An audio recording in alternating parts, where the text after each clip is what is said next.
Welcome back to Science in Sleeping.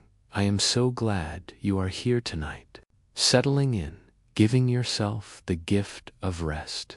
This is your space, your time, and your moment to let go of the day that has passed, to feel comfort in the knowledge that nothing more is required of you now, except to simply listen and allow your body and mind to slow down. Tonight, we are going on a journey, one that is both soothing and fascinating.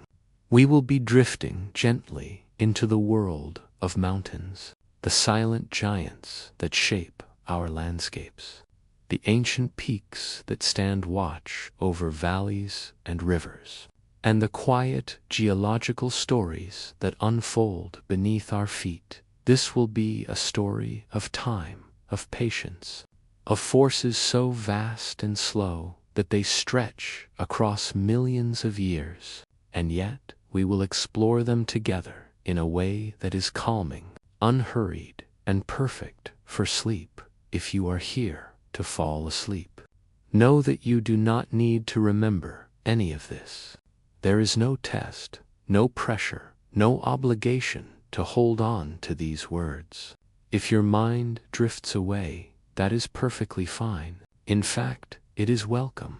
Let my voice be like a gentle river flowing in the background, carrying you wherever you need to go tonight. Some of you may stay awake a little longer, curious and engaged, and that is also perfectly fine.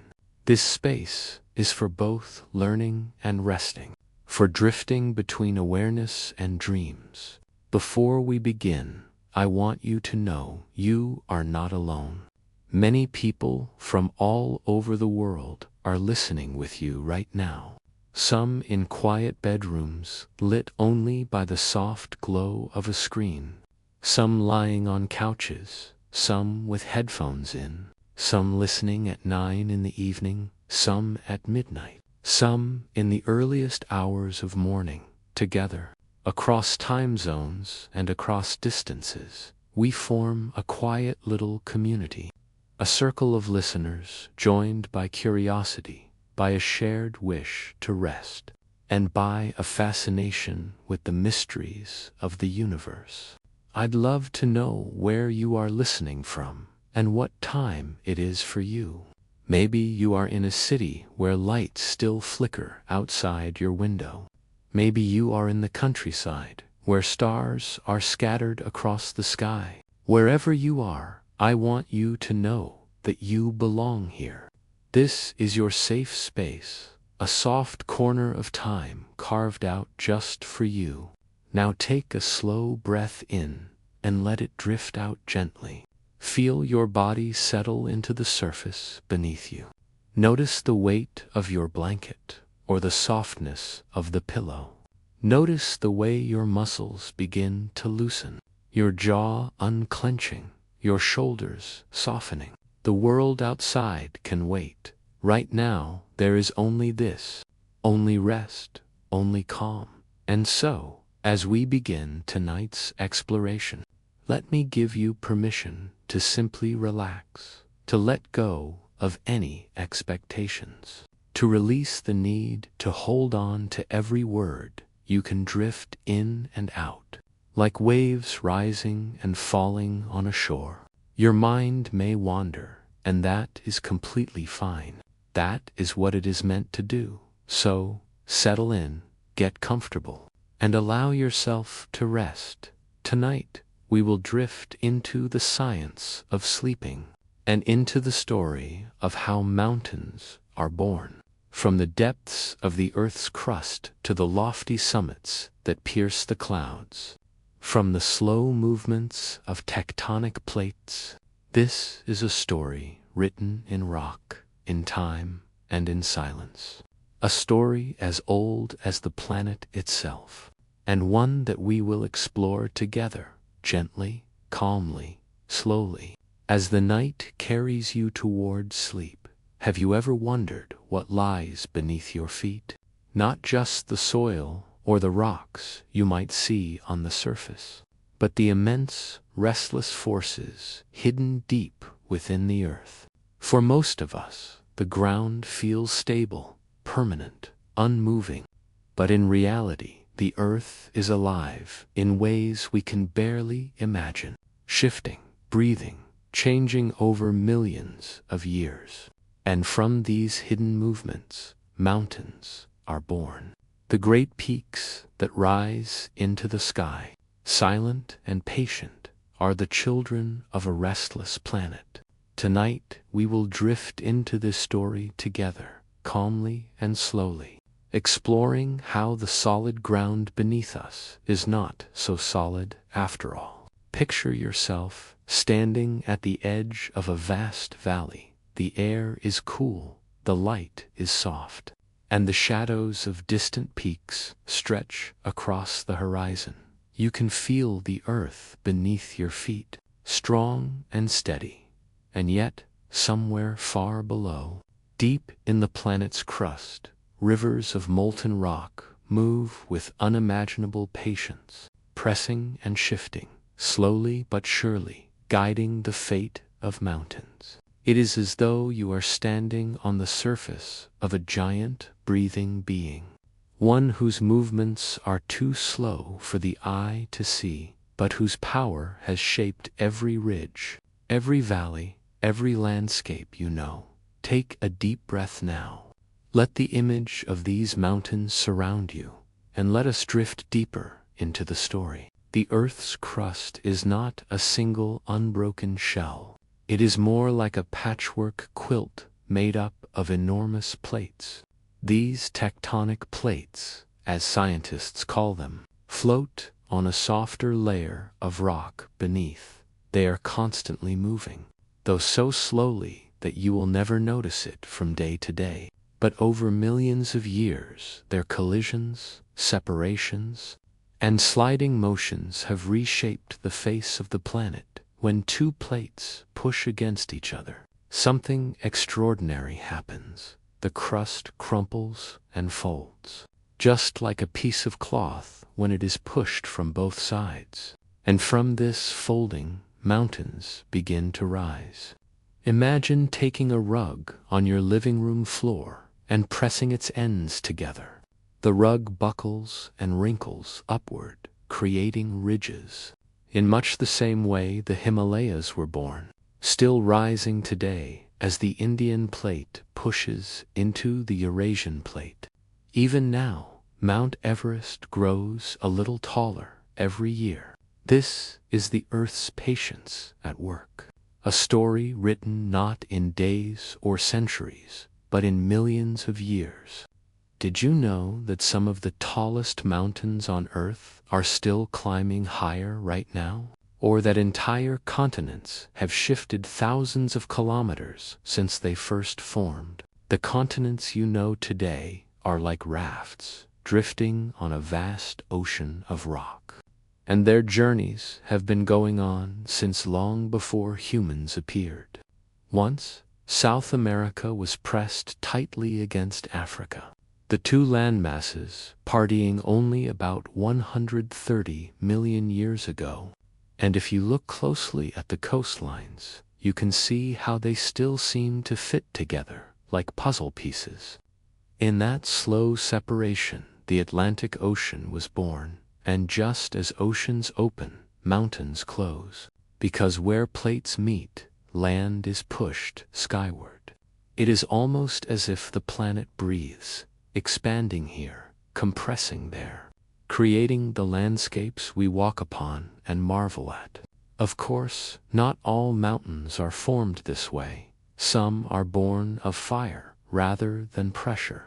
Volcanoes, magnificent and sometimes fearsome, rise where molten rock breaks through the crust. Hawaiian Islands, for example, are nothing more than mountains built of lava flows, each eruption adding a new layer, each layer slowly rising above the ocean, until entire islands appear where once there was only sea.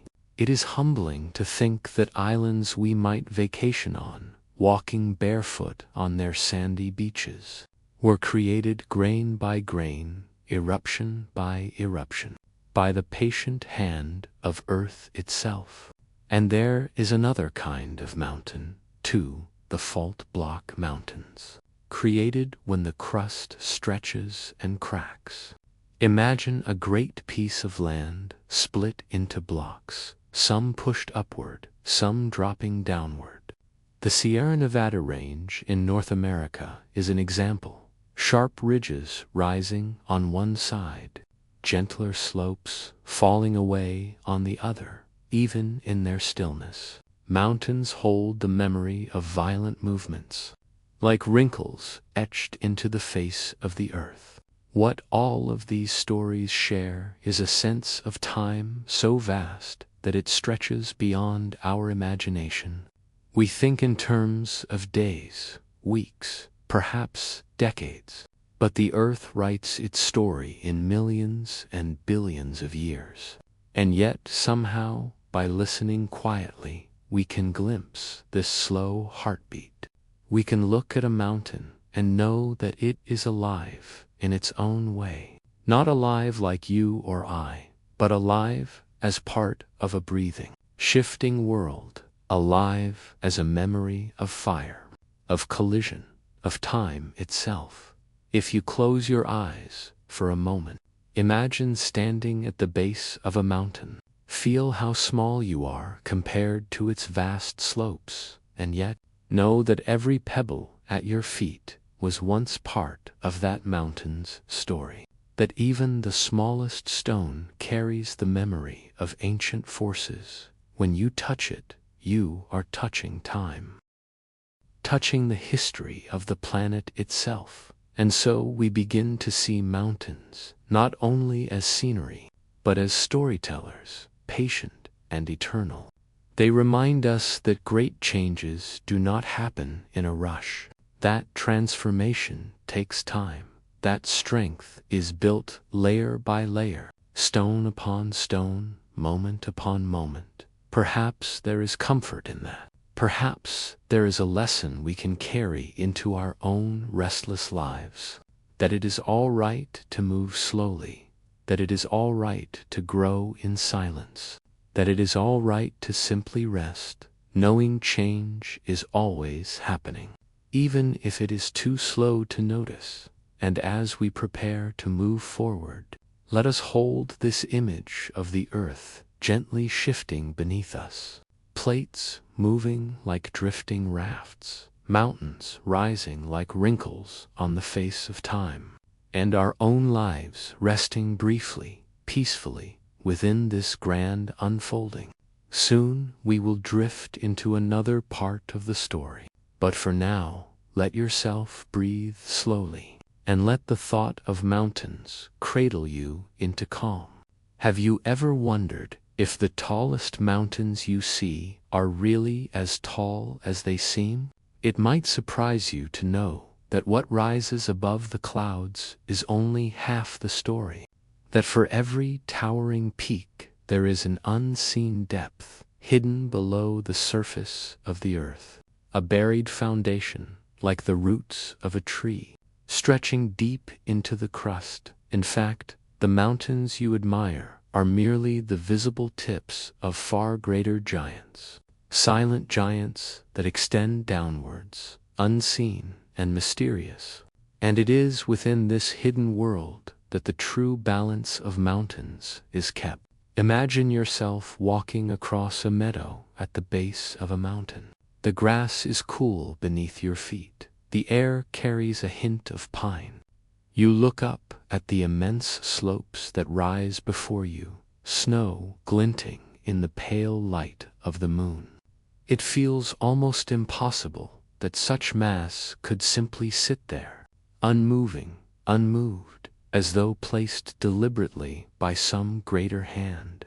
But beneath the earth, far below the surface, where your feet press into the soil, a vast counterweight holds the mountain steady, as though the earth itself has placed anchors deep into its crust.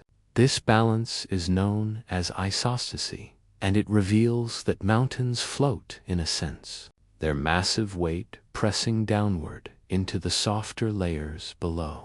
Just as an iceberg floats in the sea with most of its body hidden underwater, so to do mountains float in the earth's crust with much of their body concealed. This unseen depth adds a quiet suspense to the mountains we see, because the truth is, we never witness them in their entirety. We see only the crown, the visible majesty, while beneath us lies the bulk of their form, hidden and mysterious. It is humbling to realize that the mountain before your eyes is larger, deeper, older than it appears. It is as if the earth prefers to keep part of the story secret, allowing us glimpses of the truth but holding back its full measure. Did you know that some mountain roots can extend as deep into the earth as the visible peaks rise into the sky? Or that a mountain like Everest has a root stretching miles beneath the Himalayas, invisible to us, but necessary for its balance. Without these roots, the mountains would crumble under their own immense weight. So what you see is not the whole, it is only a mirror image, an echo of a greater hidden presence. Now let us pause and picture something more extraordinary still. The mountains we see today, no matter how strong and eternal they appear, are constantly being worn away, grain by grain, stone by stone. The wind carries particles from their slopes. The rain smooths their ridges. Rivers carve valleys into their hearts, and glaciers, slow-moving rivers of ice, scrape and grind their way through solid rock. Over millions of years, entire mountain ranges can vanish, leveled by the patient hand of erosion. Imagine for a moment, walking across a plain where once a mighty mountain stood. No sign remains of its former height, except for the rounded stones scattered on the ground, each one a relic of a giant that once touched the skies. This is one of the greatest suspenseful truths of geology, that even the tallest mountains, proud and majestic, will someday be humbled, reduced to rolling hills and flat plains, their grandeur dissolved into rivers, carried to the sea. And yet, even as they erode, the earth raises new mountains elsewhere. It is as though the planet is engaged in a slow, endless cycle of creation and destruction, lifting mountains in one place, erasing them in another, always reshaping, always rewriting the landscape. Here is something fascinating. The sand on beaches, the fertile soil in valleys, the clay beneath your feet, all of these are the remains of mountains, broken down over eons, carried by water, scattered by wind. So when you pick up a grain of sand on a quiet shore, you are holding a piece of a mountain, a fragment of an ancient giant, a memory of peaks that once rose into the clouds. In this way, mountains never truly disappear. They transform, they spread themselves across the world. They become part of everything around us. There is something strangely comforting about this cycle. It reminds us that even things that seem immovable and permanent are in fact changing, that nothing is fixed forever, and yet, in that change, there is beauty. Because each stage of a mountain's life gives us something. The grandeur of towering peaks, the valleys carved by glaciers, the fertile plains enriched by eroded stone, all of it is part of the same story. A story that connects mountain tops to river deltas, snowfields to sandy beaches, the highest points of earth to its lowest. If you close your eyes now, imagine lying on the ground at the base of a mountain. You can feel its immensity above you. But if you listen with your imagination, you can hear the slow trickle of time, the faint grind of stone against stone. the endless patience of rain and wind. The earth is always at work, quietly shaping, quietly balancing. The suspense lies in knowing that what you see now is only a fleeting moment in the life of the mountain, that millions of years from now the scene will be entirely different. But in this moment, it is perfect, and it is yours. So as we leave this part of our journey, hold in your mind the secret roots hidden beneath the peaks, the unseen depths balancing the visible heights, and hold to the image of erosion, the patient sculptor that reshapes even the greatest of giants. Together these forces remind us of mystery and impermanence, that what we see is never the whole story, that time changes everything, and that in change there is beauty. In a moment we will drift deeper into another part of this tale, but for now, breathe slowly. Let your body soften as though it too were part of the mountain, strong, patient, steady, and allow your mind to wander gently, carried forward into the next chapter of our night together. Have you ever stood beside a river and wondered how something so gentle, so flowing, could possibly shape stone? The water seems soft, yielding. It slips through your fingers and leaves nothing behind. And yet, over time, rivers carve valleys deeper than canyons. They cut through mountains. They create landscapes that last forever. It is one of the earth's quietest mysteries, that the softest things often have the greatest power, that water, in its endless patience, can humble even stone. Picture yourself standing at the edge of a great river. It is twilight. The air is cool and filled with the scent of damp earth. You hear the rush of water, steady, unbroken, like a lullaby. The surface glimmers in the fading light, silver and shadow moving together. At first glance, the river seems like nothing more than a pathway of water flowing past. But if you pause, if you let your mind drift deeper, you realize this river is ancient. It has been flowing for thousands, even millions of years, and in that time it has carried with it pieces of mountains, grains of sand, fragments of stone, whole layers of earth slowly undone. The river before you is not simply water, it is time itself, moving steadily onward. The scientific truth behind this quiet power is erosion. As water moves, it carries with it tiny particles of rock. These particles act like sandpaper, rubbing against the riverbed, scraping away stone, widening channels, deepening valleys over centuries. This action becomes profound. A river can carve out a gorge, create canyons so vast they seem impossible. Think of the Grand Canyon, a vast chasm carved by the Colorado River over millions of years. Layer by layer, it revealed the story of the earth itself. A library written in stone, opened by the patient hand of flowing water. But rivers are not the only sculptors. There are even slower, more powerful forces.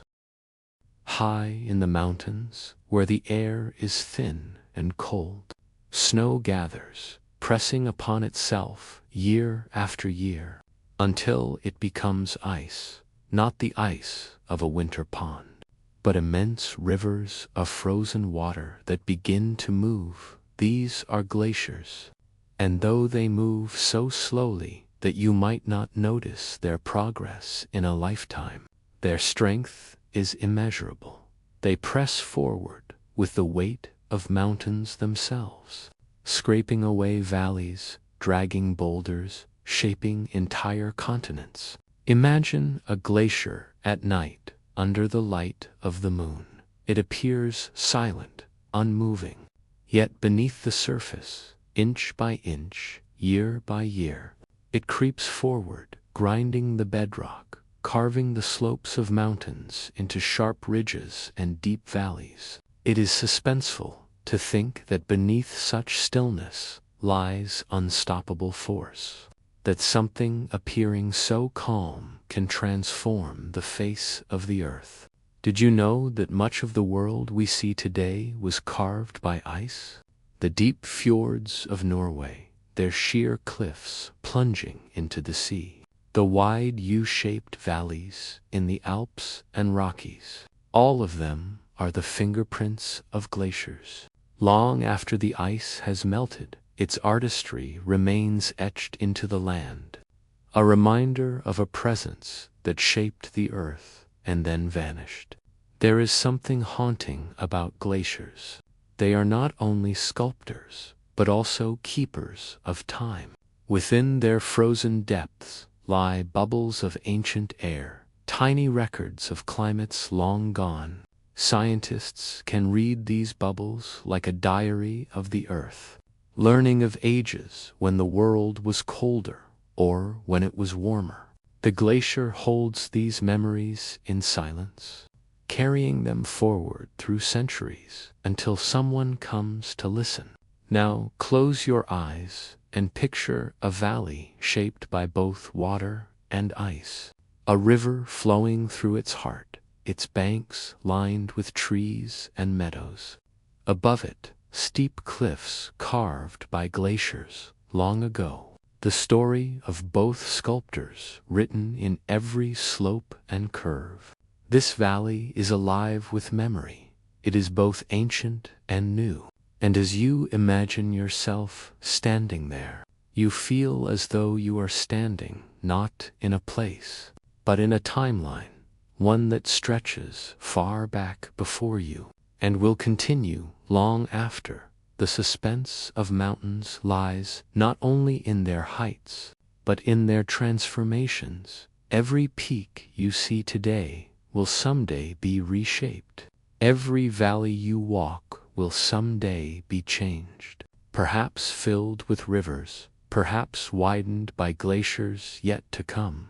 The land is never still, even when it appears silent. And perhaps that reminds us of something in our own lives, that even when we feel unmoved, change is quietly working within us, reshaping us in ways we cannot see yet, just as rivers and glaciers shape the earth in ways invisible in a single moment. And here is something to wonder about. If rivers and glaciers are always shaping the earth, what will the mountains of the future look like? Will new valleys appear where none exist today? Will the glaciers retreat and reveal lands we cannot yet imagine? Perhaps entire landscapes are waiting to be born, and in some distant age, people will stand in awe of them just as we stand in awe today. So as you rest, hold in your mind the image of rivers flowing endlessly, of glaciers creeping silently through the night, of mountains being carved, reshaped, softened, and transformed. This is the earth's slow artistry. It does not rush, it does not force. It simply flows and moves with patience beyond measure, and we are invited to witness it. Even if only for a moment, even if only in imagination. And as this chapter of our journey draws to a close, let yourself drift with the rhythm of water. Let your thoughts move as slowly as ice, and know that just as the earth reshapes its mountains, so too are you being reshaped, gently, quietly, into something new. The story continues. And soon we will wander further into the mysteries of mountains. But for now, rest, breathe, and let the rivers carry you deeper into calm. Have you ever wondered what sleeps beneath the mountains? Not the quiet roots of stone this time, but something alive, restless, glowing with a heat that has burned since the very birth of the planet, beneath the crust where you and I walk. There is fire, not the fire of a match or a candle, but a fire so vast it could swallow cities in a single breath. This hidden fire is what gives rise to volcanoes. The mountains that are born not from pressure alone, but from eruption. They are the Earth's fiery storytellers, whispering to us that even the solid ground can burst into flame. Picture yourself standing at night at the edge of such a mountain. The sky above you is dark and filled with stars, and then, in the distance, a glow appears. It pulses faintly at first, then brightens, until it seems as though the very heart of the earth has risen to the surface. You feel a tremble beneath your feet. You hear a low hum. The mountain is not still, it is breathing. And in that moment you realize that mountains are not only monuments of stone, they can also be living, moving, unpredictable beings. Their lifeblood is magma.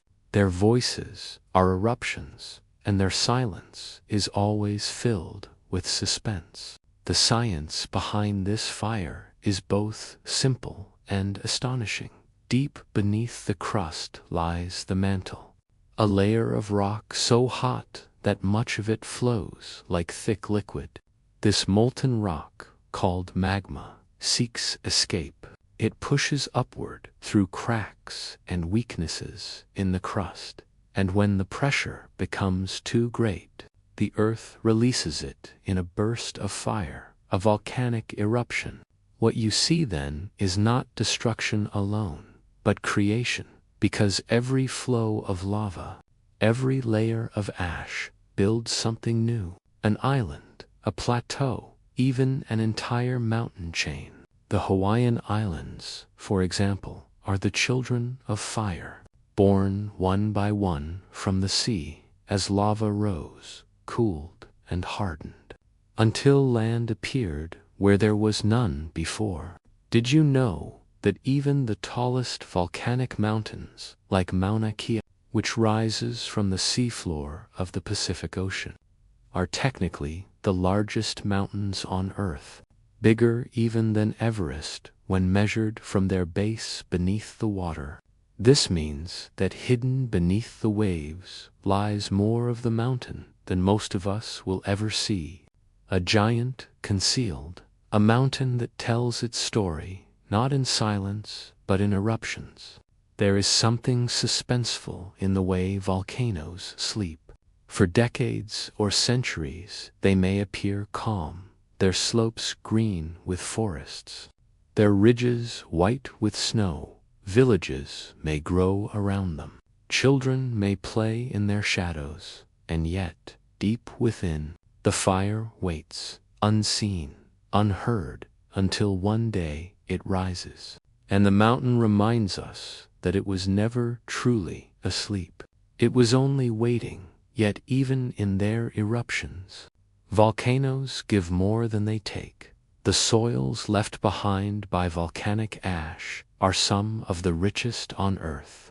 Fertile ground where crops flourish, where civilizations have thrived for thousands of years. The landscapes of Italy, Indonesia, Japan, and Hawaii, all shaped by the dual nature of volcanoes, destructive and yet life-giving. It is a paradox that rests at the heart of fire, that from devastation comes renewal. From burning comes growth. Close your eyes now. Imagine walking across a volcanic plain at night. The ground still warm beneath your feet, steam rising from cracks in the earth. The stars above are sharp and endless, and in the silence you feel the weight of time.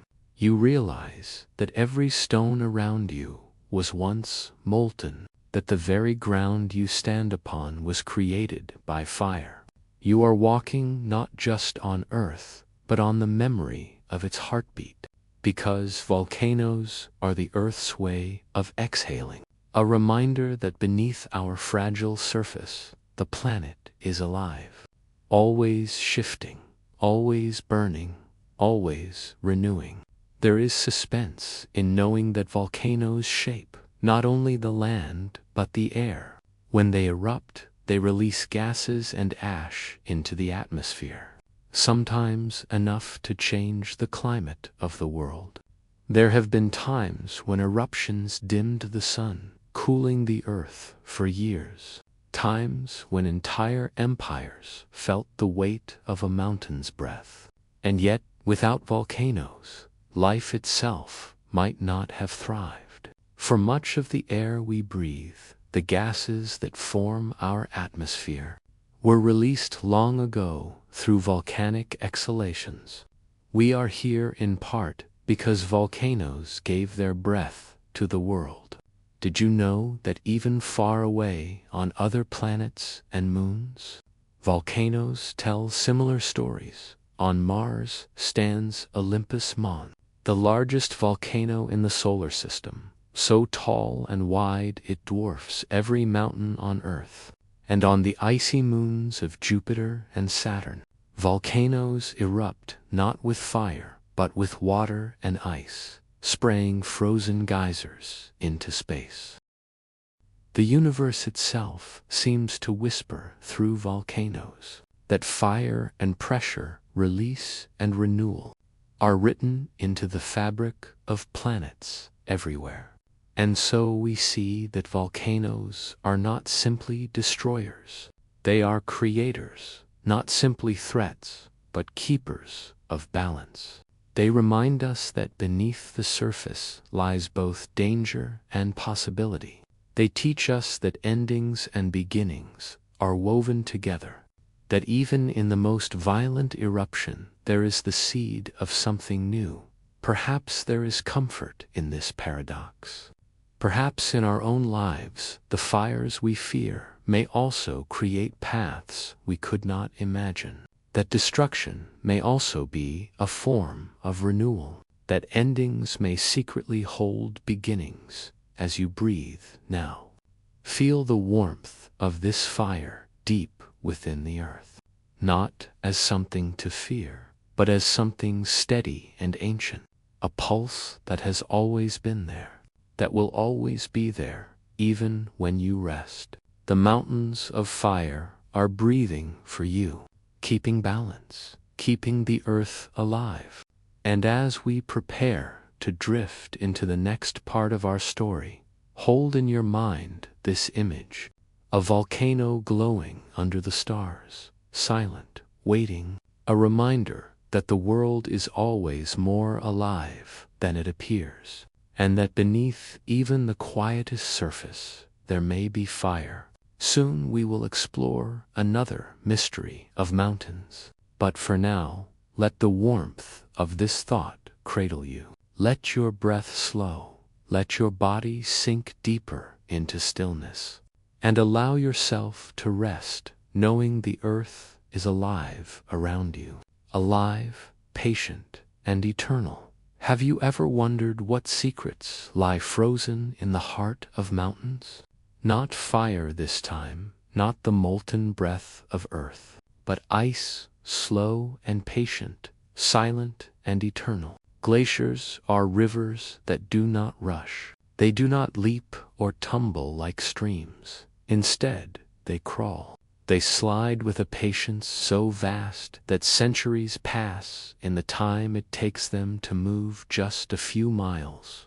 And yet, in their slowness, they hold power greater than any rushing water. They are sculptors of valleys, carvers of cliffs, keepers of memory. And they are alive in ways we often forget. Picture yourself standing at dusk in a mountain range. The air is thin. Each breath feels cool and sharp. Before you rises a glacier, glowing faintly blue beneath the fading light. Its surface cracked like ancient glass, its silence deeper than any silence you have known. You hear no roar, no rushing, yet, somehow, you feel movement, slow, hidden, relentless, as though the mountain itself is breathing beneath the ice. The glacier stretches before you like a frozen sea, Its waves stilled, its tide paused, and you realize this is not stillness at all. This is time slowed down. Time you can almost touch. The science of glaciers is as fascinating as it is mysterious. They are born high where snow falls year after year, where the summer sun never melts it all away. Layer upon layer, snow compacts under its own weight. Crystals fuse, air is squeezed out, and what was once soft snow becomes hard, dense ice. Over centuries, this ice grows heavy enough to flow, not like water, but like honey, slow, steady, unyielding. Driven by gravity, it begins to move, down valleys, around peaks, toward the sea. And though you may not see it move in an hour or even in a year, its journey shapes the land more profoundly than anything else. Did you know that many of the most famous landscapes on Earth were carved by glaciers?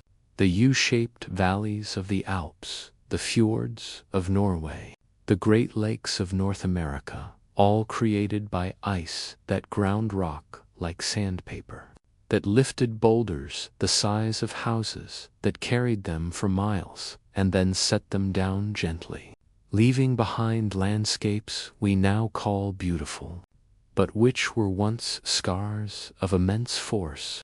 There is something suspenseful about glaciers. They move in silence, they appear frozen, and yet they are always alive, always advancing or retreating, breathing in their own rhythm. They do not need to roar to have power. Their power lies in patience, in inevitability. They remind us that even the slowest movement can transform the world, that silence can carry weight, that time itself can carve mountains. But glaciers are not just sculptors of land, they are also keepers of memory. Deep within their ice lie bubbles of air, even hundreds of thousands of years. When scientists drill into the ice and study these bubbles, they are reading the diaries of the Earth. Each bubble tells what the air was like, what the climate was, what the balance of gases was, long before humans walked these lands. In this way, glaciers are time capsules, holding whispers of ages long gone, guarding secrets of the planet's past. They are the frozen archives of Earth's breath, and yet, as eternal as they seem, glaciers too are fragile. They respond to warmth, they shrink, they retreat, and when they do, rivers run thinner, seas rise higher, life downstream changes. Because glaciers are not just beautiful, they are reservoirs. They feed rivers that millions depend upon. They water fields, fill lakes, shape ecosystems. Without glaciers, entire landscapes would thirst. Without glaciers, entire civilizations would falter. Close your eyes now. Imagine walking across the surface of one. Beneath your boots, the ice groans faintly. Cracks stretch like veins across its body. You hear a drip echo in the silence. Meltwater trickling into hidden tunnels within the ice, forming streams that run deep beneath the glacier. Invisible, secret, you realize that glaciers are not solid blocks. They are labyrinths, caves of ice, rivers within rivers, worlds hidden beneath the frozen skin of mountains. Did you know that some glaciers hide lakes beneath them? Lakes sealed off from sunlight for millions of years. And within those lakes live microorganisms, creatures that have never seen the sky, never felt warmth, living in darkness and cold, yet thriving. They remind us that life finds a way, even in places we would call impossible. That glaciers are not only sculptors and keepers, but also guardians of hidden life, of worlds waiting to be discovered. There is suspense in glaciers because they move without telling us when. An ice shelf may crack for years, sounding like thunder. And then, one day, without warning, a piece the size of a city may break away, drifting into the ocean as an iceberg, silent, vast, beautiful, carrying with it the story of 1,000 winters, a reminder that stillness is never absolute, that what seems eternal may shift in an instant. And yet, in their icy mystery, glaciers also offer comfort. They remind us of endurance, of patience, of the quiet strength that comes from holding steady. They whisper that not all change is loud, not all power needs to announce itself, that some of the greatest transformations happen in silence over long spans of time, so long that we cannot see them until they are already complete. Perhaps in our own lives there is something to learn from this, that moving slowly is not the same as being still, that patience itself carries power, that even when we feel frozen, we may still be shaping something greater. We may still be carving paths unseen. We may still be carrying stories deep within, waiting for the right moment to reveal them. And so, as you breathe softly now, let the image of the glacier settle into you, a slow-moving giant, glowing blue in the starlight, silent, patient, eternal, a river of ice that remembers the past, shapes the present, and sustains the future. The glacier is alive, and in its silence, it carries the rhythm of time as we prepare to drift into the next chapter. Hold this thought gently, that glaciers, though slow, never stop, that silence does not mean stillness, and that even in the coldest places, there is life, there is memory, there is movement. Soon we will journey deeper into the mysteries of mountains, to discover how the highest peaks touch the sky itself. But for now, let the glacier's patience guide you. Let its silence cradle you, and let yourself rest in the knowledge that time moves in many ways, some too slow for the eye, but never too slow for the earth. Have you ever wondered what it feels like to stand at the very top of the world, where the air is thin, where the horizon curves with the shape of the earth, where clouds gather below your feet instead of above your head? It is a thought that carries both wonder and unease, because mountains that rise into the sky are not merely high places. They are thresholds, edges between earth and heaven, between what we can endure and what lies beyond.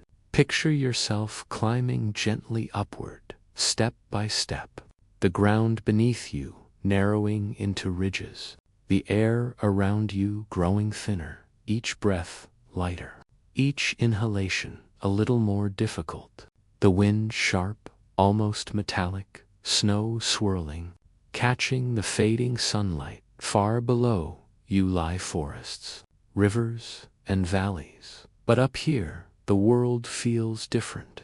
It feels fragile. It feels otherworldly, as though you have left behind the familiar earth and stepped into a realm of sky. Scientifically, something extraordinary happens as we rise into the heights. Air pressure drops. At sea level, every breath you take is filled with rich oxygen. But as you ascend, that oxygen grows scarce. The molecules are still there, but the thinness of the atmosphere means you draw in less with every breath. Your body struggles. Your lungs expand desperately. Your heart races, and your blood begins to change. It thickens. It produces more red cells, trying to catch every wisp of oxygen. In these moments, the body becomes an alchemist. transforming itself to survive in air that feels too close to the heavens. Did you know that at around 8,000 meters above what mountaineers call the death zone, the human body cannot survive for long, not because of storms or cold, but because the air itself holds too little oxygen to sustain us? Here, climbers speak of hallucinations, of time slowing, of feeling both alive and near to dreams. The body teeters on the edge between waking and sleeping, between earth and sky, between life and something else entirely. And yet mountains push into these zones, effortless, unbothered. They grow out of tectonic force and time, and they pierce the clouds as though the sky is only another layer to break through. Mount Everest, the highest of all, rises 8,849 meters above sea level. But there are hundreds of peaks beyond 7,000, silent towers of rock and ice, each one a place where humans gasp, struggle, dream, and yet the mountain itself rests, unmoving, indifferent, a silent witness to the thin breath of life. There is suspense in the highest peaks because they are both breathtaking and dangerous. They are beautiful but merciless. They do not rage or roar like volcanoes. They do not creep like glaciers. They simply stand. But in their standing, they challenge us. They remind us of limits. They remind us that the sky is not easily ours, that to touch it comes at a cost. And yet, there is also wonder. For in these heights, clouds are born, moisture rises, cools, condenses, and mountains become cradles for the weather. They are places where winds shift, where storms gather, where lightning leaps across the peaks. They are laboratories of the sky itself. Every snowflake that falls at your feet here has been shaped by invisible patterns of temperature and air. Every gust of wind has traveled thousands of miles, and at the summit you stand in the heart of these patterns, feeling the pulse of the atmosphere, the same breath that encircles the entire earth. Did you know that mountains high enough can even shape jet streams? Those powerful rivers of air that circle the planet. The Himalayas and the Tibetan Plateau, vast and tall, divert these streams, bending weather patterns for billions of people. Monsoons, droughts, rains, and winds, all touched by the presence of mountains in this way. The highest peaks are not just remote stones far above. They are instruments. They play the climate of the earth like strings on a harp, pulling at the balance of sky and water, influencing life far beyond their own slopes. Standing at such heights, you feel it, the strange duality of power and fragility. The earth pushing upward in stone, the body straining to breathe in thin air, the atmosphere itself thinning to transparency. You look upward, and there is almost nothing between you and the stars. The sky feels closer, not infinite, as it does from the valley, but near, within reach. And you realize the summit is not just a place, it is a doorway, a threshold between what we know and what we cannot quite touch.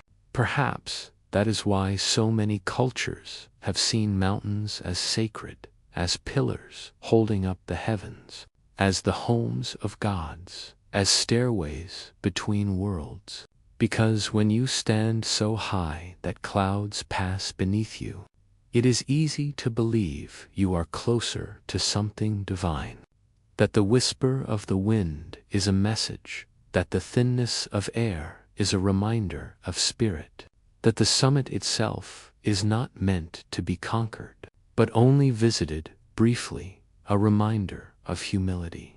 And in this there is comfort, For though mountains challenge us, though they reveal our limits, they also give us perspective. They remind us of scale, of time, of the smallness of our struggles, and the vastness of what holds us.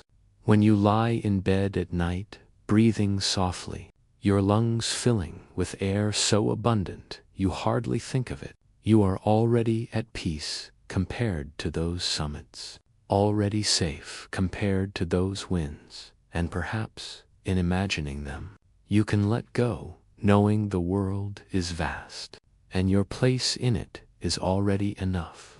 Close your eyes now, see yourself not at the peak, but watching it from afar, a mountain rising into the sky, silent, gleaming, its summit lost in cloud.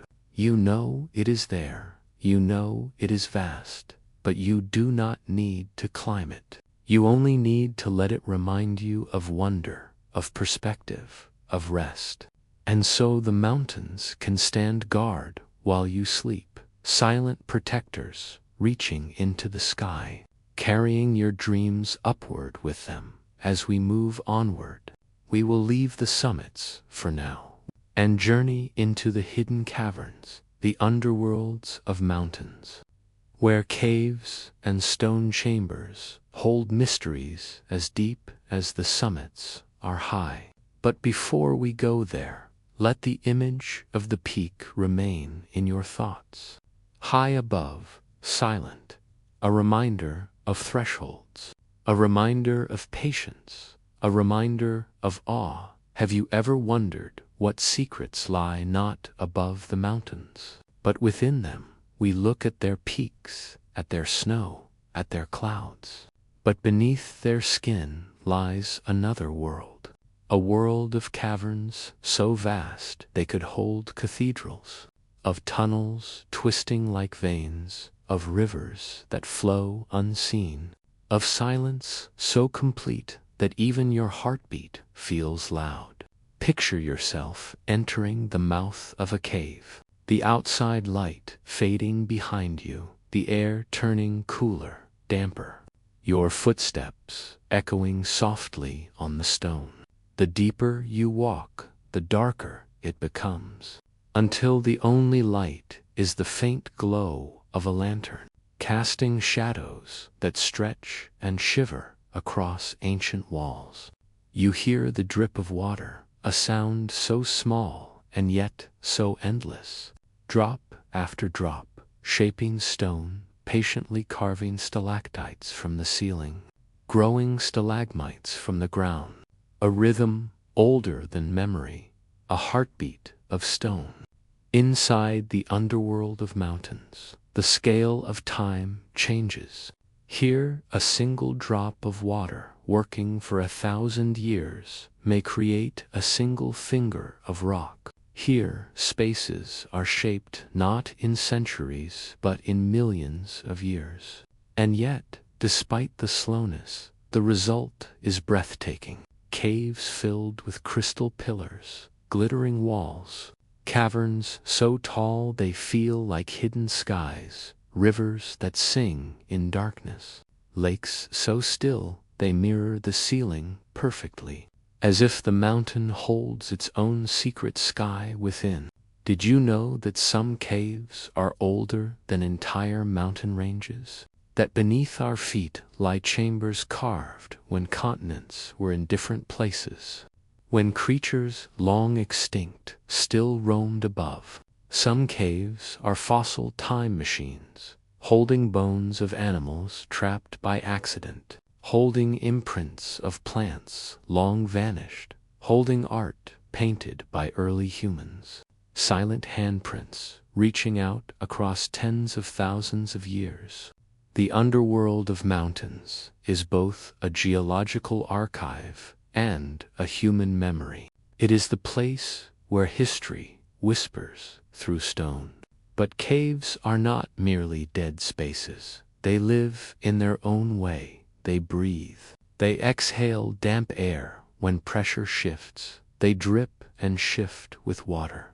They hide creatures found nowhere else, blind fish that feel their way with touch, pale insects that never see the sun, microorganisms that thrive in minerals. Did you know that entire ecosystems exist in caves, life that survives without sunlight, drawing its energy from rock and chemical reactions? Proof that life can exist in places we once thought impossible, and perhaps a hint that if life can thrive in mountain caves, it might also thrive in caves beneath other worlds.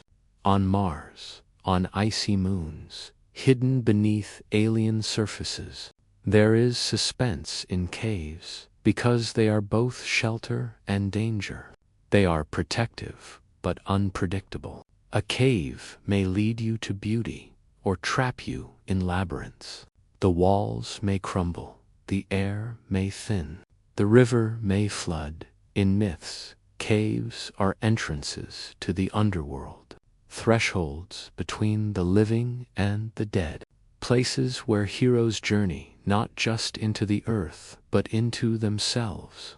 And when you stand within one, breathing the cool mineral air, hearing the endless dripping of water, you understand why. Because the silence feels sacred, because the darkness feels infinite, because time itself feels different there.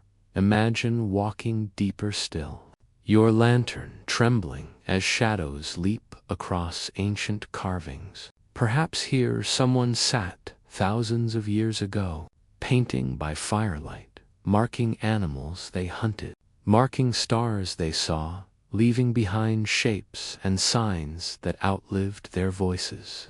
The cave remembers them. The mountain holds their whispers. You walk past a pool so clear it seems like glass, and for a moment you cannot tell where the water ends and the stone begins. You feel suspended between worlds. The world above with its sky and clouds, and the world below, where silence reigns, where patience is law.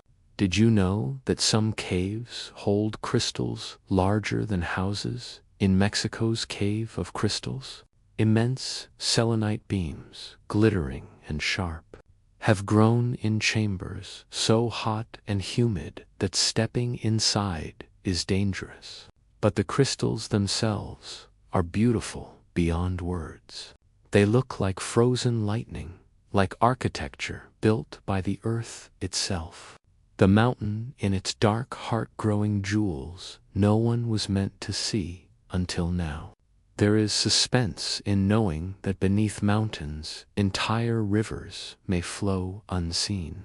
Some emerge suddenly as springs, water that has traveled through miles of stone, filtered, purified, shaped by the mountain's body. Other rivers vanish, disappearing into holes, reappearing somewhere miles away. It is a reminder that what we see on the surface is never the whole story, that mountains carry secrets in their depths, that they are not only solid but also hollow, not only still but flowing, not only stone but alive. And yet, caves also bring comfort, because they are places of rest, shelter, home. For millennia, humans have used them to hide from storms, to paint their stories, to dream. Even now, stepping into a cave brings relief from heat, from wind, from the chaos of the surface. It is as though the mountain embraces you,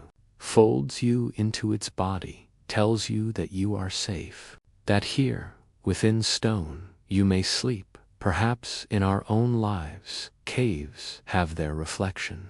The inner chambers we carry, the places deep within where memories lie, where silence whispers, where patience carves us, where we hide things, not from fear, but for safekeeping. And perhaps, like the mountain, we too carry underworlds within us, not dark in a frightening way, but deep, mysterious, sacred. So, as you breathe gently now, Picture yourself standing in a vast underground cavern, a chamber so immense that your lantern cannot find its ceiling. The walls glitter with crystals, a river murmurs in the darkness. You place your hand on the cool stone and feel its patience, its silence, its endurance. The mountain is alive around you. It holds you in its stillness. It lulls you with its slow, steady rhythm. And as we prepare to step onward, to leave the underground world for now, know that the caves will remain here, carved patiently drop by drop, waiting in silence, guarding secrets. They are the hidden hearts of mountains. They remind us of depth, of silence. In the next chapter, we will rise once more, but not to summits. Instead, we will stand at the mountain's edge, where it meets the sky in storms, where lightning and thunder crown its peaks, where the sky itself seems to wrestle with the stone. But before that, let the cave cradle you. Let its silence hold you, and let your breath grow slow and soft, like drops of water shaping stone, like time itself whispering in the dark. Have you ever wondered why storms seem drawn to mountains? Why thunder echoes louder across their ridges? Why lightning loves to strike their peaks? Why rain gathers on their slopes and snow crowns their summits? It is almost as if mountains are magnets for the sky, as if they call down the heavens, inviting the dance of clouds, wind, and light. Picture yourself standing on a ridge at dusk. The horizon glows faintly gold, but above the summit, clouds begin to gather. They pile up slowly at first, white shapes drifting lazily, and then they darken, swell, as though the mountain is pulling them close. The air grows heavy, the silence sharp, until a single flash of lightning tears across the sky. For a heartbeat, you see every jagged line of the peak illuminated in silver fire. And then thunder follows, rolling, rumbling, shaking the ground. You realize the mountain is no longer silent. It is speaking in thunder.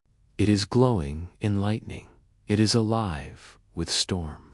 The science behind this is both fascinating and mysterious. Mountains force air upward. As warm, moist air climbs their slopes, it cools, condenses, and forms clouds. And those clouds, trapped and lifted, become heavy with rain, become charged with energy. Lightning is born when particles within those clouds collide, separating charges of positive and negative, until the imbalance grows too great, and the sky itself must release it.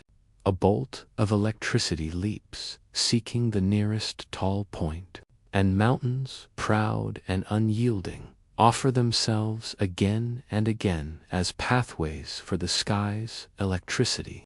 Did you know that the highest peaks are struck by lightning hundreds of times a year?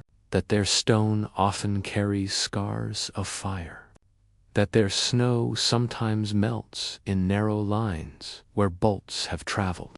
That their very surface can turn to glass for a moment when lightning fuses rock into a material called fulgurite? The mountain wears these scars quietly, proof that it has been touched by the sky, proof that it stands in a conversation with the heavens. There is suspense in mountain storms because they build in silence, because you never know when the first strike will come. One moment the clouds hang heavy, the next the entire world is split by white fire. Thunder echoes from ridge to ridge, each boom overlapping the last like drums in a vast cathedral.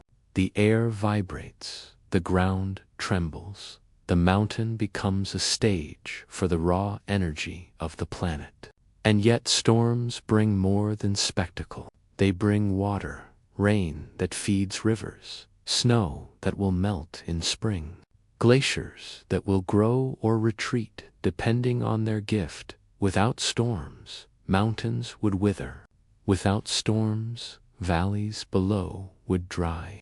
So the violence of thunder and lightning hides a gentleness, a gift of life. Every drop of rain, a thread that connects sky to soil, cloud to seed, peak to valley. Imagine yourself now caught in such a storm, sheltered just enough to be safe, but near enough to feel its presence. Wind tears at your clothes, cold rain lashes your face. The world is dark except for sudden white flashes, each one so bright that for an instant you see the landscape like daylight, the jagged peaks, the twisting trees, the rolling clouds, and then darkness again. Your breath quickens, your heart races, you feel alive. But you also feel small, as though the mountain has reminded you of its power, as though the storm has whispered its warning. Did you know that mountain storms can create phenomena seen almost nowhere else?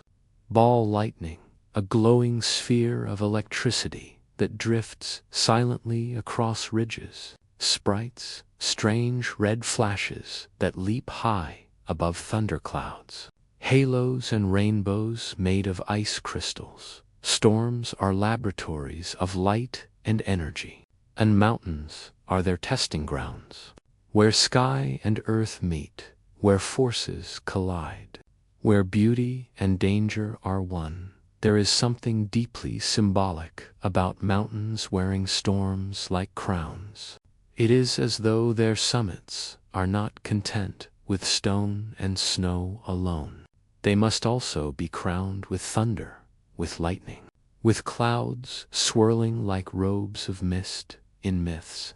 Gods were said to live atop mountains because storms gathered there. Zeus, with his lightning bolts on Olympus. Shiva, thunderbirds among the Native American peaks. Every culture has looked at storms on mountains and seen divinity. Because what else could summon such power? What else could wear the sky as jewelry? What else could turn silence into a symphony of thunder? And yet, after the storm passes, after the last rumble fades into the horizon, a strange peace descends. The air is clean, the sky bright. Raindrops cling to every leaf. Snow glistens freshly laid on the higher slopes. Rivers swell with new energy. The mountain returns to its silence. But it is a silence refreshed, a silence reborn, as though the storm was a deep breath, an exhale of the earth itself. Perhaps in our own lives, storms have their meaning too. They remind us that chaos has purpose, that thunder clears the air, that lightning, frightening as it is, also illuminates, that after turmoil there can be calm, a calm cleaner than before. And maybe that is why watching a storm from safety can be so soothing, because deep inside we know it mirrors the storms within us and shows us that they too will pass, that they too may leave the air clearer, the heart lighter, the silence gentler. So breathe softly now. Hear the echo of thunder, not as fear, but as rhythm. See the flash of lightning not as danger, but as light. Let the storm crown the mountain in your imagination, a wild dance above its patient stone, and let yourself rest in the knowledge that storms, like thoughts, come and go. They do not last, they cannot last. They exist to pass, and when they do, they leave behind renewal. As we move onward, we will step from storms into the cycles they create, the rivers, the floods, the erosion that reshapes mountains over ages. But for now, hold this image gently. A peak wrapped in thunderclouds, lightning striking, thunder rolling, rain falling, the mountain standing tall, unmoving, patient, eternal, wearing the storm like a crown, until silence returns once more. Have you ever wondered where the rivers are born? Where the streams that cross fields and cities, the lakes that shine in sunlight, the oceans that stretch endless, all begin the answer. More often than not is the mountains, the high places where storms release their gifts, where snow gathers, where glaciers creep, where rain collects. Mountains are the mothers of rivers, the cradles of water, the beginning of journeys that flow thousands of miles. Picture yourself high on a slope just after a storm. The air is crisp, sharp with the scent of rain. Mist curls along the ridges, drops of water fall from leaves. You hear a sound faint at first, a trickle, a whisper. You follow it, stepping carefully across wet stone. And there, in the hollow of a rock, a stream is born. So small you could cup it in your hand, but it runs eagerly downward, joining others, until together they grow into a brook. A stream, a river, a path of silver weaving down the mountain. Scientifically, it is gravity that drives this endless motion. Water always seeks the lowest point. Every drop from rain or melting snow begins a descent. On its way, it gathers minerals from rock, nutrients from soil, fragments of the mountain itself. Rivers are sculptors as much as carriers. They carve valleys, dig canyons, spread fertile plains. Did you know the Grand Canyon was carved by the patient flow of the Colorado River over millions of years? Or that the Himalayas feed 10 of the world's great rivers, providing water to billions of people? It is the mountain's way of reaching far beyond itself, touching lives across continents. There is suspense in watching water move because it seems gentle, harmless, yet it holds immense power. A flood can reshape entire valleys overnight. A glacier melt can swell rivers into raging torrents, and slowly, drop by drop, rivers grind stone into sand. They wear down even the tallest mountains, turning immovable peaks into rolling plains. Water is patient, and patience, as the mountains know, conquers all. Imagine standing beside a river born from the storm we witnessed. At first it is narrow, leaping over stones. Its sound bright and playful, but as it gathers strength, it deepens. The voice of the water changes, from trickling laughter to steady murmur. From murmur to roaring song, white spray leaps where rocks interrupt the flow. The river surges forward as though it cannot wait, as though it has somewhere important to go. And indeed it does. It must reach the sea, carrying pieces of the mountain with it, carrying the story of stone, the memory of snow, the gift of rain. Did you know that every river carries not just water but time? The minerals within its flow tell the age of rocks. The sediments reveal stories of ancient seas. Even the path of a river tells of past climates, where glaciers once stood, where deserts once spread. To study a river is to read the diary of the earth itself, written in liquid lines that never stop moving. There is something almost mythical about the journey of rivers. Cultures across the world have seen them as sacred. The Nile worshipped as a god, the Ganges as a goddess, the Mississippi as the backbone of a land. Rivers are lifelines. Without them, civilizations would not exist. Cities rise on their banks, farms drink from their flow, mountains may be remote, silent, unreachable to most, but through rivers they connect directly to human life. Every sip of water you take may once have been a raindrop resting on a distant peak. Every meal you eat depends on rivers born in mountain snow. And yet, rivers hold mystery, too, because not all of them reach the sea.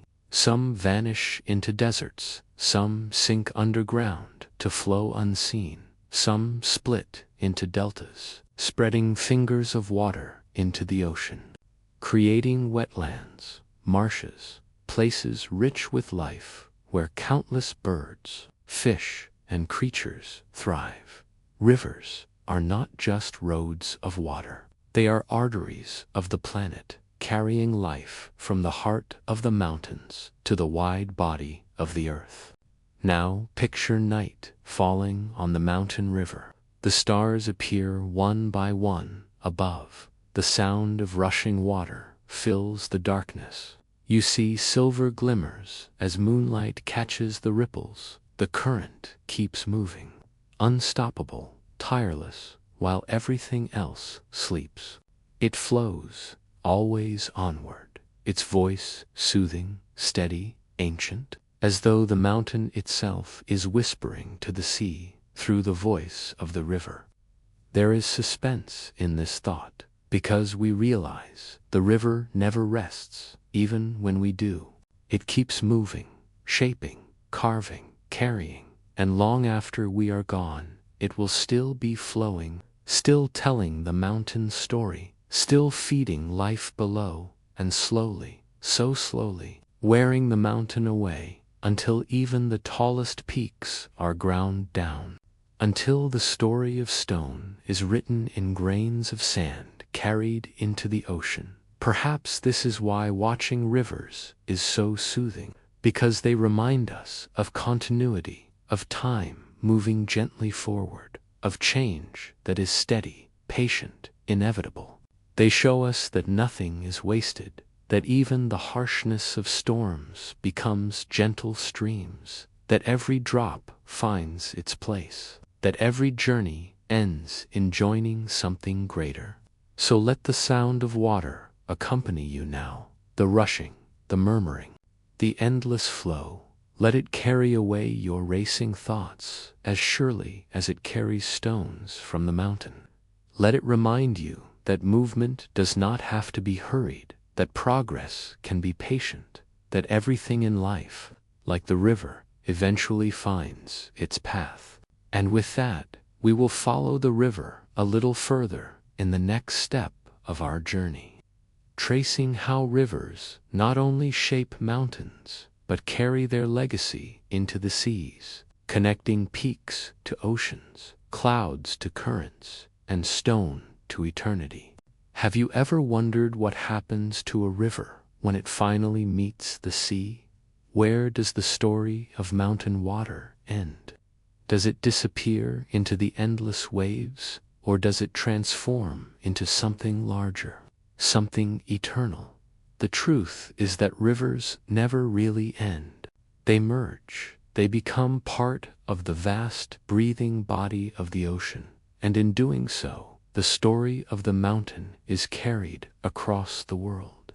Picture yourself standing at a river's mouth. You have followed its winding path down from the peaks, through forests, valleys, and plains. Now you stand where fresh water greets salt water. The air is filled with a new sound, not the rushing urgency of a river, but the deep, rhythmic breathing of the sea. Waves crash and retreat. The horizon stretches limitless. And the river, that once was a narrow silver thread on a mountainside, now spreads into broad deltas, its waters mingling, blending, becoming one with the endless ocean. Scientifically, this meeting is a marvel. Fresh water carries minerals, nutrients, and sediments from the mountains. When it reaches the ocean, it forms deltas and estuaries, places where land and sea intertwine. These are among the most fertile ecosystems on Earth. Did you know that mangroves, marshes, and deltas host countless species of birds, fish, and creatures, that much of the world's seafood begins its life in these sheltered nurseries. It is as though the river, before surrendering to the ocean, leaves behind a final gift of abundance. And then the journey continues, because rivers feed the currents of the sea. They alter its chemistry, its temperature, its circulation. Every drop of water that began as snow on a mountaintop may one day drift in a vast ocean current, carried by tides across continents. Perhaps it will rise into clouds again. Perhaps it will fall once more as rain upon another mountain. The cycle never ends. Water remembers its path, but it is always moving, always changing. There is suspense in the ocean, because it is both familiar and unknowable. Standing on its shore, you feel small. You realize that while rivers tell stories you can trace with your eyes, the ocean holds mysteries too vast, its depths deeper than any mountain is tall, its currents circling the globe like invisible rivers beneath the waves. The ocean is the other half of the mountain's story, the place where its fragments rest, the place where its waters find peace. Imagine following the river into the open sea. You see grains of sand from the mountains settle on the ocean floor. Minerals dissolve into salt water. Tiny plankton feed on the nutrients. Fish feed on the plankton. Whales feed on the fish. Life spreads outward, all of it carrying within it a trace of the mountains. Did you know that the calcium in seashells may once have been stone in a faraway peak? Or that the salt in the ocean was delivered by rivers over millions of years? The sea is not separate from the mountains. It is their child, their mirror, their eternal partner. And yet, the ocean is also patient in its return. Waves crash against coastal cliffs. Currents pull at shorelines. The sea reclaims the mountains slowly, wearing them down, carrying them back into its depths. One world shaping another. Land and sea in endless conversation, each carving the other, each depending on the other. Night falls now on the ocean. The horizon melts into darkness. Stars emerge. Reflected in the restless waves, you hear the rhythm of surf, steady and hypnotic. It is not like the thunder of a mountain storm. It is gentler, eternal, like the heartbeat of the planet. The sea breathes in tides, its waters rising and falling with the pull of the moon. And you realize that the same water you hear tonight will rise as mist tomorrow, will fall as snow on a distant peak, will melt into a stream again. The cycle continuing long after you close your eyes. Did you know that more than 90% of Earth's water rests in the oceans? That rivers and lakes are only a fraction, that the mountains depend on the sea to send clouds back to them? Without oceans, there would be no storms to crown the peaks, no rivers to carve valleys, no snow to feed glaciers. The mountains and oceans are not rivals. They are partners in a dance that has lasted billions of years.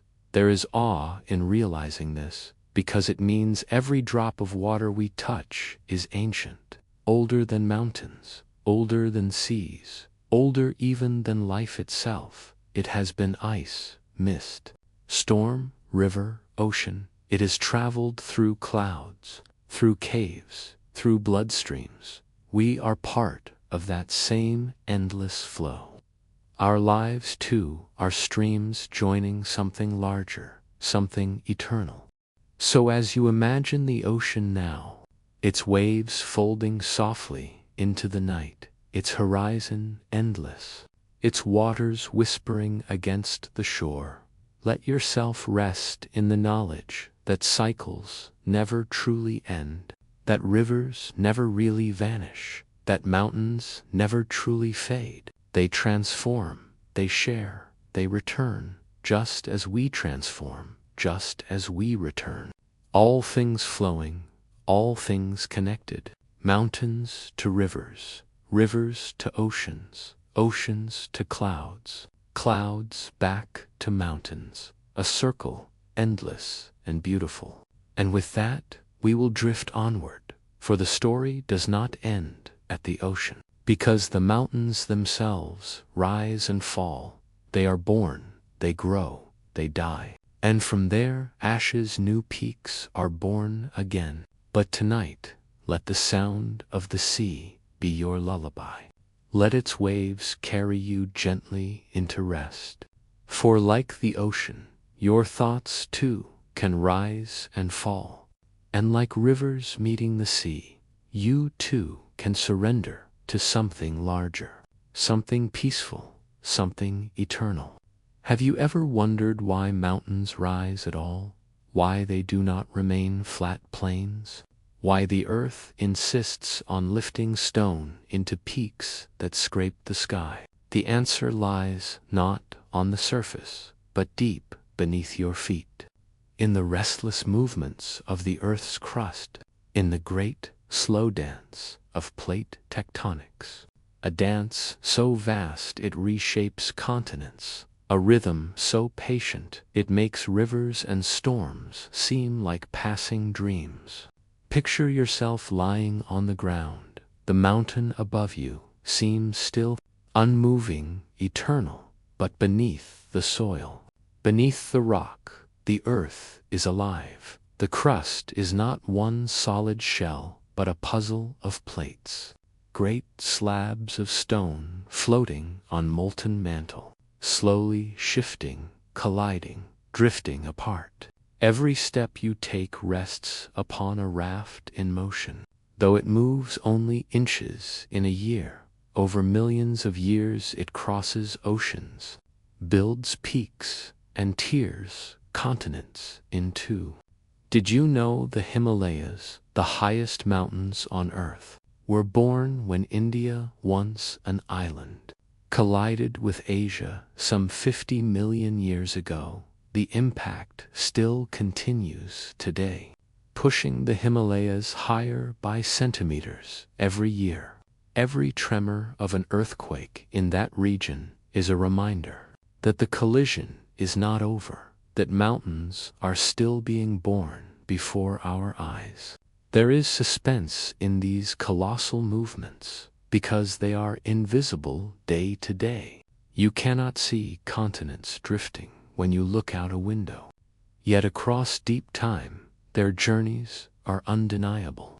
South America pulling away from Africa, Australia drifting northward, the Atlantic widening each year by the width of a fingernail. So small, so slow, and yet, given enough time, it builds oceans, it raises peaks, it shapes the very map of the world.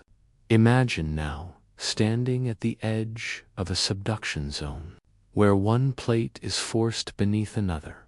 You cannot see the grinding in the depths, but you feel it when earthquakes ripple through the land. You see it when volcanic mountains erupt fire and ash. This is one of the Earth's most suspenseful secrets, that destruction and creation are inseparable, that as one plate sinks, melting into the mantle, the pressure forces stone upward, forming arcs of mountains, ranges that stretch across continents, land born from collision, stone lifted from chaos. Did you know that the Andes, the mighty spine of South America, rose from the subduction of the oceanic Nazca Plate beneath the continent, that the fiery peaks of Japan are born from a similar clash, that even the mountains of Alaska tell a story of plates colliding and folding? Every mountain you see is a scar of impact, a frozen wave of stone left behind by tectonic tides. There is something profoundly humbling in this knowledge, because it means mountains are not static monuments, but fleeting forms in Earth's slow heartbeat. They rise, they crumble, they rise again. Given millions of years, even the highest Himalaya will wear down, and new peaks will emerge where seas once lay. The earth is restless, and mountains are its restless dreams made solid. Now picture yourself sinking deeper into this thought. Imagine the crust beneath your feet as enormous rafts of stone, drifting on a sea of molten rock. Imagine two rafts colliding, the edges crumpling, folding, rising. That crumple becomes a range of mountains. What feels like destruction to one becomes creation to another. Like hands pressing clay into peaks and ridges, it is violent, it is slow, it is beautiful. There is suspense, too, in knowing we live within this restless system, that earthquakes are the earth's sudden shudders, that volcanoes are its exhalations, that beneath calm landscapes lies a deep, constant motion. It reminds us that we are not separate from this planet. We are passengers upon it, and it is not still beneath us. It is alive, breathing in magma, sighing in faults, whispering in tremors, always endlessly shifting. And yet, this shifting is not chaos. It has a rhythm. It builds as much as it destroys. It creates the conditions for life. Without plate tectonics, there would be no tall mountains to gather rain, no deep valleys to hold rivers, no volcanic soils rich enough to nourish forests. The restless earth gives as much as it takes. Every trembling fault, every rising peak, is part of the balance that sustains life itself. Night falls again in our journey.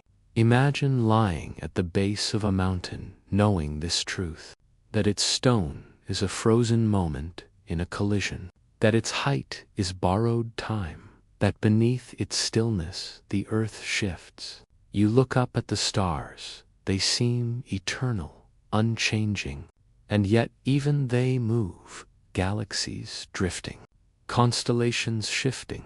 Nothing stands still, not the sky, not the earth, not even the mountains. Did you know that in hundreds of millions of years, the continents will gather into one great landmass again, just as they did long ago in the age of Pangaea, and when they collide, new mountains will rise taller than any we know, peaks beyond imagination, and the ranges we see today will be worn down into plains, dust in the winds of tomorrow. We are witnesses of a single chapter in the earth's vast story, a story still being written beneath our feet. Perhaps this is why mountains inspire both awe and peace, because they seem eternal, yet remind us of impermanence, because they stand tall while slowly crumbling, because they are solid and fragile at once.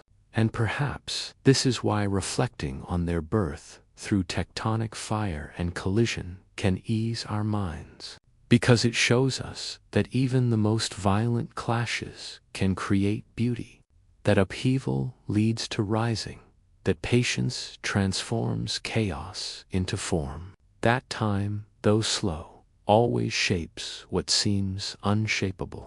So rest now in this thought, that the ground beneath you, though it feels still, is carrying you slowly forward, that the mountains around you are frozen waves in a great ocean of stone, that their peaks tell of impacts long past, and of movements that still continue. Let that thought soothe you, for it means change is not sudden but gradual. It means nothing is fixed yet, nothing is meaningless.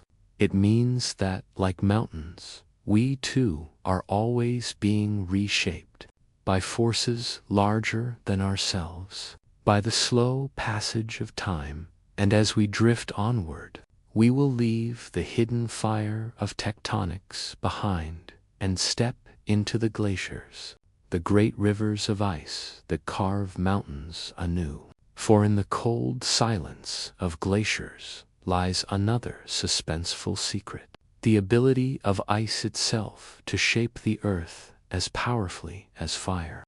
Have you ever wondered how something as soft as snow can sculpt mountains of stone? How gentle flakes drifting from the sky become forces strong enough to grind valleys and shape peaks? It seems impossible at first. Yet over time, snow becomes ice, ice becomes a glacier. And glaciers are among the most powerful architects on Earth. Silent, patient, unstoppable. Picture yourself standing high on a mountain slope in winter. Snow falls quietly, each flake unique. Delicate, weightless, they gather in layers, soft, but pressed down by the weight of each new fall. The snow compacts, crystals fuse, the white fluff hardens into blue ice. And year after year, layer after layer, the ice thickens until it begins to move. It flows not like a river you can see rushing by, but like stone that slowly breathes, creeping downhill under its own immense weight. Did you know glaciers can be thousands of feet thick, that they can stretch across continents? That the ice covering Antarctica and Greenland is so heavy it presses the land beneath it down into the mantle, and when it melts, the land slowly rises again, like a cushion recovering from a weight. This movement is called isostatic rebound, proof that glaciers not only shape mountains, but reshape entire continents. There is suspense in glaciers, because they move in silence. You cannot hear their journey, yet they grind valleys into U-shapes. They scrape rock, polish cliffs, and carry boulders for miles. What takes rivers thousands of years to carve, glaciers accomplish with a steady push of ice. Every groove on a mountainside, every cirque, every fjord, tells of ice that once flowed there, even now. If you travel through Norway or Alaska, the deep carved valleys filled with water are gifts of glaciers long gone, ghosts of ice that still shape the land, though they have melted into the sea. Imagine walking across the surface of a glacier. The ice beneath you is riddled with cracks, blue crevasses plunging deep into shadow. The air is sharp, the sound around you eerily quiet. These valleys may once again be filled, old shapes carved deeper, old scars renewed. For glaciers always return in cycles grander than human memory. And so, as you lie back now, let the image of a U-shaped valley settle in your mind. Its smooth floor, its steep sides, its silent scars. See the fjords stretching into twilight, the tarns glimmering like eyes in mountain bowls, the erratic stones standing lonely in meadows. All these are the ghost stories of ice, not frightening, but majestic, not warnings, but reminders. That change is always happening, that the land itself is never still, that time is patient, and that even silence can carve wonders. As we leave these valleys, we follow the rivers they gave birth to.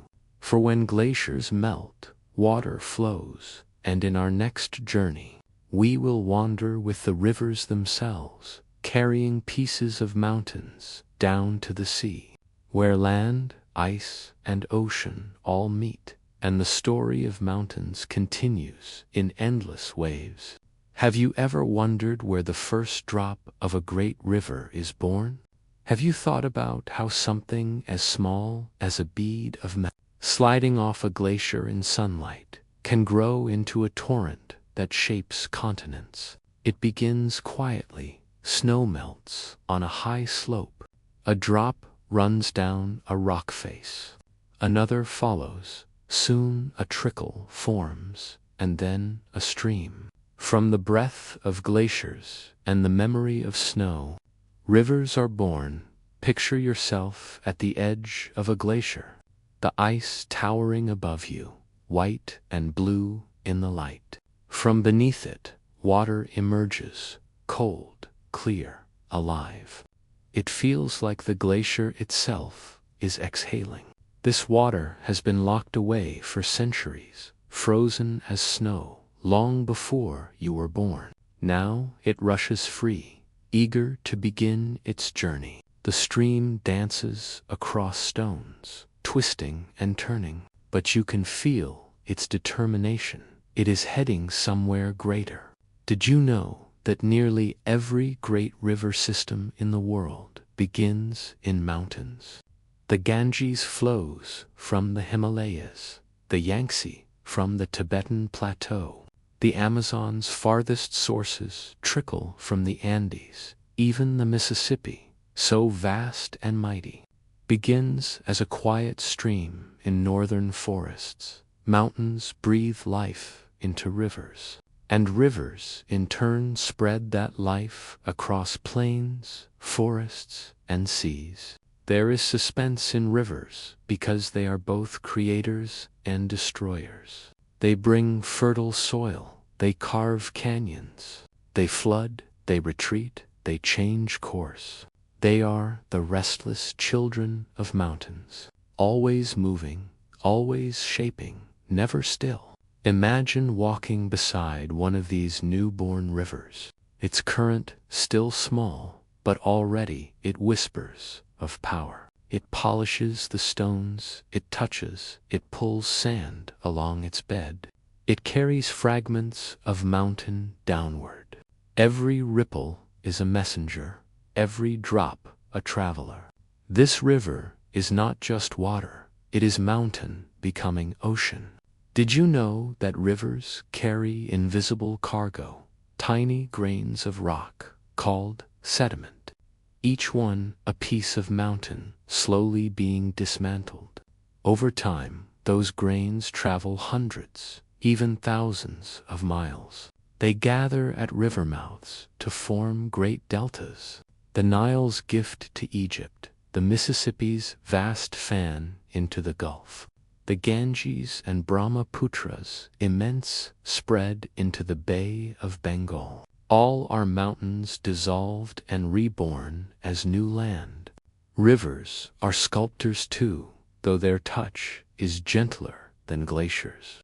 Their patience is endless, and their reach immense.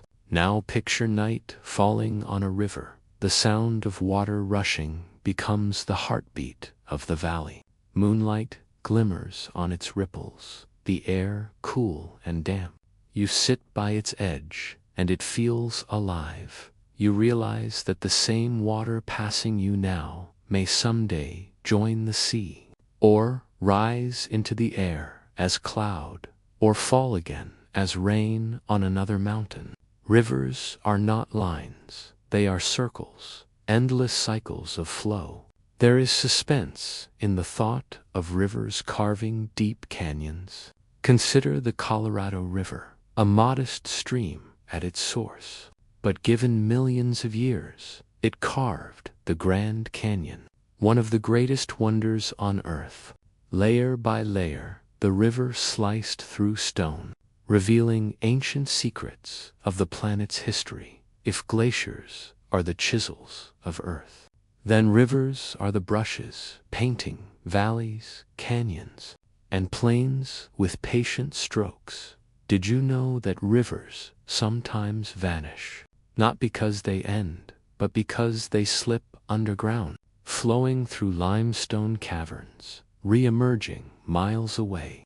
There are rivers beneath the surface as well as above it, some larger than any seen on land, hidden aquifers, silent oceans beneath our feet. Every river you see is only part of a much larger story. the visible and the hidden, the surface and the depths. Imagine now following a river further downstream.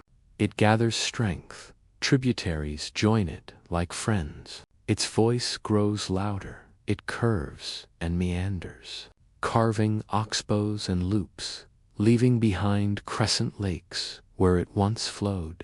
The land around it grows rich, fields of crops rise where the soil is dark and wet. Villages and cities cluster on its banks. People are drawn to rivers as moths to fire. For rivers are givers of life. Without them, civilization could never have grown. There is suspense, for the same river that nourishes can also destroy. Heavy rains or melting snow can swell it. Banks overflow, fields vanish underwater. Homes are lost, yet even in destruction, the river gives.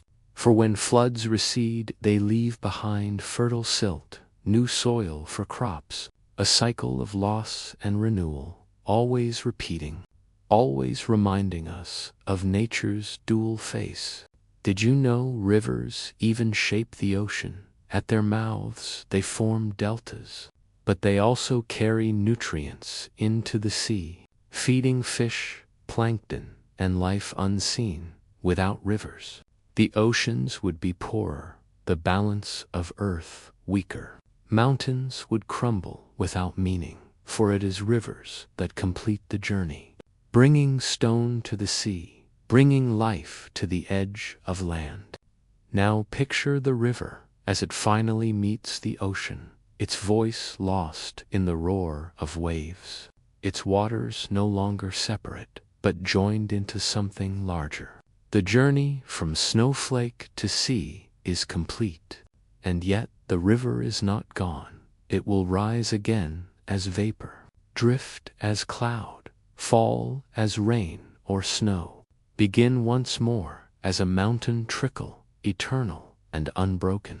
There is awe in knowing that every river tells the story of mountains, that each drop you drink may once have been snow on a peak, or ice in a glacier, or mist above a canyon. Water is the thread that binds Earth's story.